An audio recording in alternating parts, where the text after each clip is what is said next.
Hi, I'm Tara Powers, CEO of Powers Resource Center.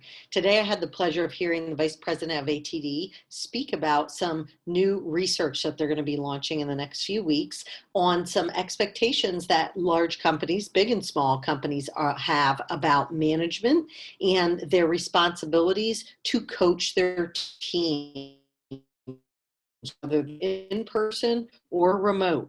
And I agree with this because all of the years I've been working with managers and teams, this is a really important tool that managers need to have down, right? And in their tool belt to help build trust, to open up great communication, to certainly improve productivity, and to help build that bench strength, which every company needs at this moment, right? Those people that are going to be next in line for leadership.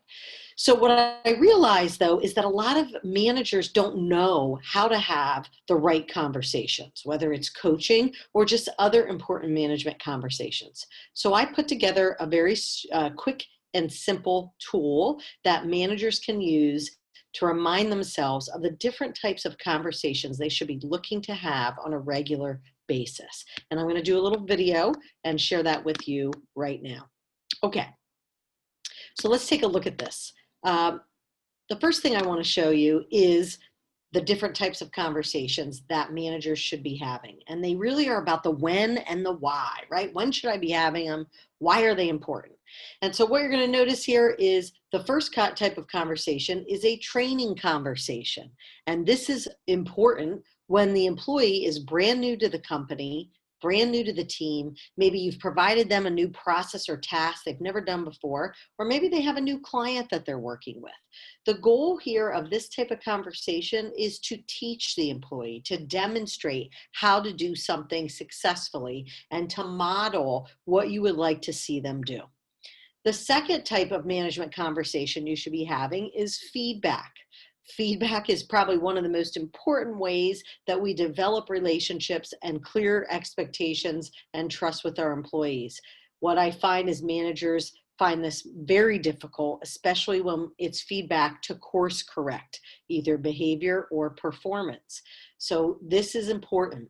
Is as a manager, you'll never build that trust with your team if you can't feel more comfortable and get better at delivering both critical and positive feedback.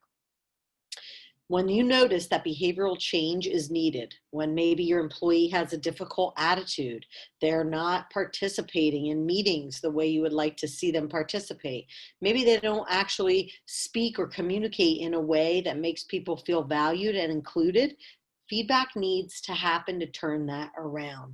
If we allow that kind of behavior to continue, then we're basically saying it's okay. It's okay. Bad behavior is accepted here.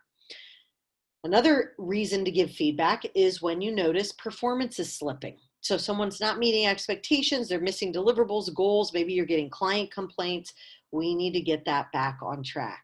And then the third reason to give feedback is when you see behavior you want to have continued. They're doing a great job. You want to recognize them.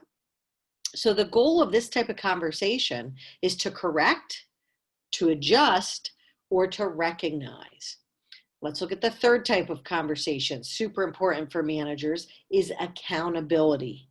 Now, most times, this conversation follows a feedback conversation because our goal here is to get the employee to own it. And when we say own it, we want them to own a new behavior. We want them to own a change. We want them to own perhaps a different way of working with their employees or with their team. So this usually follows a feedback conversation, and it normally is really diving into what are they willing to do? What does success look like? When is the next time they're going to try this? And then when are we going to follow up? So accountability usually follows feedback. The fourth type of management conversation is coaching. Coaching conversations should be happening quite often, and there's a lot of reasons why they might happen. Perhaps it's a learning opportunity. You can see my employee who needs to learn something from me. Maybe it's something political that they're just not aware of, right? Maybe it's a way to handle a tough or difficult conversation, and you want to coach them on how they might show up. Maybe you notice a confidence issue, and you need to build that confidence in your employee to basically reach their fullest potential or try something new or different or out of their comfort zone. Or perhaps they're ready for a promotion. They're ready for a lateral career move. Maybe they're ready for that next level, maybe even that management position in the organization. That's when we can start having some coaching conversations around their career. Or you're delegating some new responsibilities to them. Those are all reasons to have this conversation. And many times it also can happen during or after feedback. So I might give someone feedback, we can have some accountability discussion, and then maybe they say, well, I really don't know what to do. What do you think I should do? What suggestions do you have? And that's where you can start to dive into a coaching conversation to see if you can activate their mind and get them to problem solve, get them to actually come up with the way forward. Because if you can help them come up with their own solutions, right, with their own next steps, with their own actions that they want to take and things that they want to learn, they're going to own it even more. So important. And then the last conversation is follow-up. Follow-up is your best way to keep a pulse on what's happening. And it's a great way to maintain momentum for any of the other conversations you've already had. It shows your employee that you care. So rather than giving someone difficult feedback and then not following up with them, if you follow up with them a few days later and say, hey, I know that conversation we had last week was hard for you. How are you doing?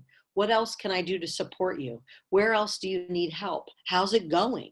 Right? That is really powerful to let your employees know. My role here is to help you succeed.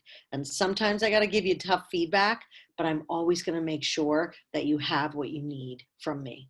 So it's a great way to engage and build trust and keep a pulse on what's happening. So the goal here is to build trust, open up communication, and make sure you are in the know as a manager. And those are the 5 conversations that are important for you to have as a manager. I hope that they're helpful, and certainly reach out if we can help you in any way get more comfortable with having these important management conversations. Thank you.